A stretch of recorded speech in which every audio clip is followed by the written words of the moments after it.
Hey everyone, I know it's been a while and this trailer has been out for a hot minute, but I haven't had the time to talk about this because completely genuinely, it's been thunderstorming for like 5 days straight and I haven't been able to record. Right now, I'm going to give my thoughts on the One Piece live action, and honestly, I enjoyed it a lot. I thought it was pretty cool. I really liked the special effects. I thought they looked pretty realistic. I thought the actors were really good, and a lot of the stuff I was more skeptical about, like Buggy's actor, and the CGI as a whole, were pretty good. This is going to be a video where I generally discuss my actual thoughts on the trailer and what I'm hoping for the series as a whole, because we're actually going to get another teaser, more likely than not. Shouts to my guy Randy Troy for giving us a little sneak info on that during a stream with Matt Owens. So if I'm thinking general thoughts immediately, I really like the cast. I thought that Luffy and Zoro and Nami were incredibly well casted, and I felt this way for a bit. Now, in the trailer, unfortunately, we didn't see much of Usopp or Sanji, so that'll probably be saved for the next trailer. And since we're on that next trailer topic, I'm just gonna say, I really hope we see Zoro versus Mihawk and Arlong, because those are my two big worries. Originally, Buggy was by far my biggest worry, because I'm a Buggy stan. You know, Buggy is one of my favorite One Piece characters, and I think he looks great in this trailer.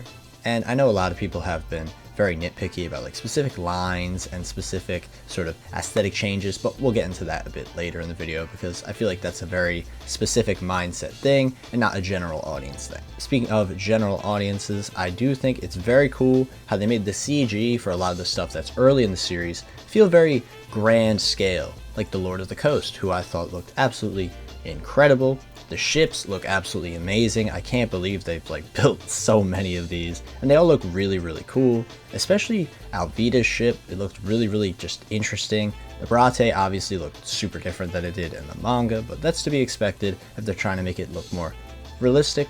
But I think the show is doing a relatively good blend of realism and fantasy. I just hope we get that fantasy aspect more so, something more out of the box, which obviously was done really well in my opinion with Luffy's powers, which I thought looked pretty good.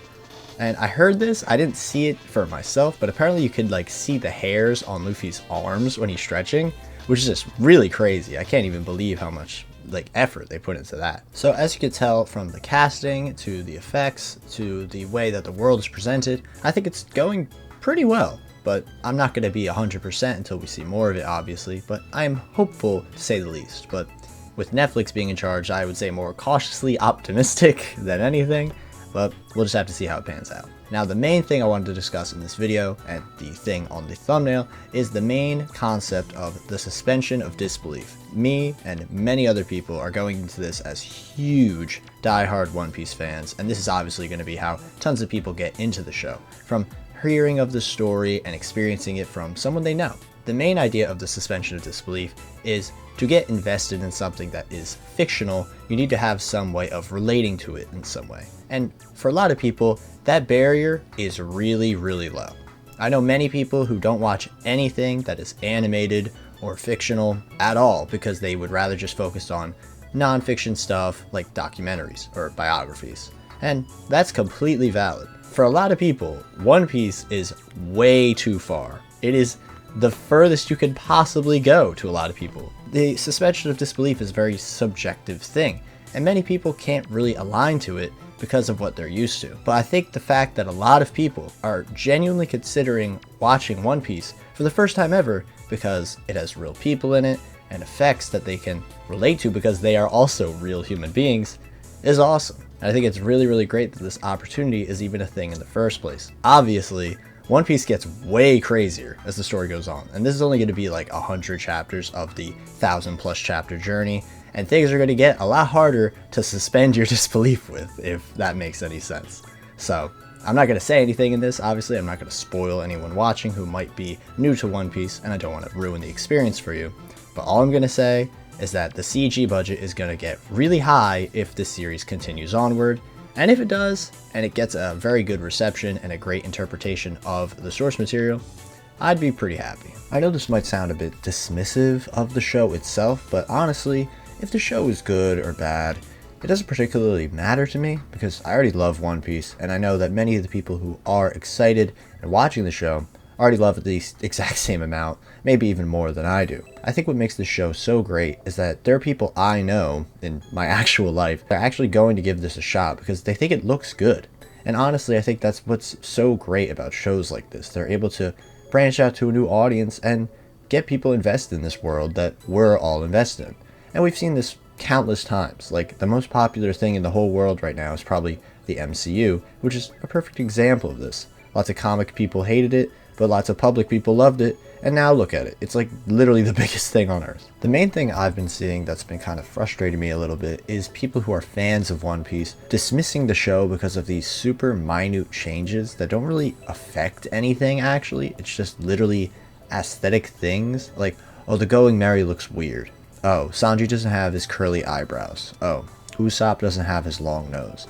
Luffy has a weird strap for his straw hat. Why are these the things you're complaining about when you should have genuine actual critiques if you're going to just dismiss the show rather than just little visual changes to make things a bit more realistic, because this is a live action show and they don't want to waste their effects on Usopp having a nose that's as long as a ruler.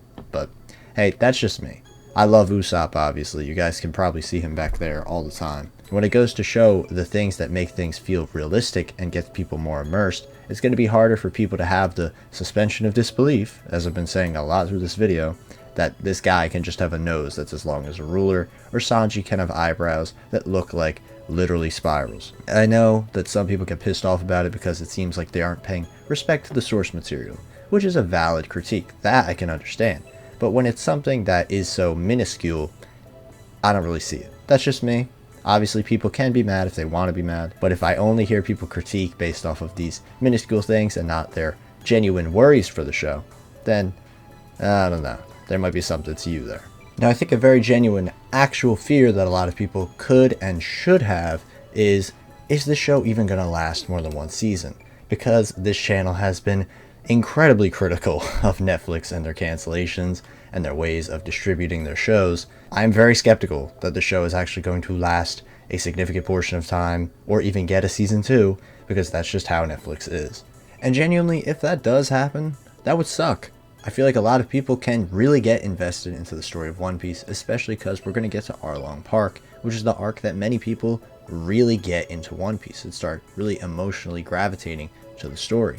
And to have that just be cut off because they didn't want to get another season, I do think that a lot of these people deserve the chance to get into the story. And if it's just going to get cut off because it didn't do well enough, or maybe it did do well and they just didn't want to do a second season, that would really, really suck. And this has been the fate of many Netflix shows, animated or live action, for years now. But the actual quality of the show doesn't really relate to Netflix's horrible business practices, so I'm not going to say that because Netflix will probably cancel it, the show will be bad, because that doesn't really make any sense. Overall, I think that the show is going to be pretty good. If it does continue onward, that would be great, but in the case that the show actually just gets canceled, like many other Netflix shows have been over the past years, I'm not shocked. I'm just disappointed more than anything, but as I said many times, I've been disappointed in Netflix for like years now, so I don't really have much expectations in that regard. But if the show continues to get more people into the story and is a great interpretation of the world that we all care about so much, I think it's going to be good. I think it's going to be really enjoyable to see all these new people get into the fan base and get into the story we all care about so much. That's going to be it for me. Hopefully you guys enjoyed this video. If you did, let me know what you thought and let me know what you think of the One Piece trailer and what you think is going to be shown in the next one. That's going to be it for me. Take care and have a good one.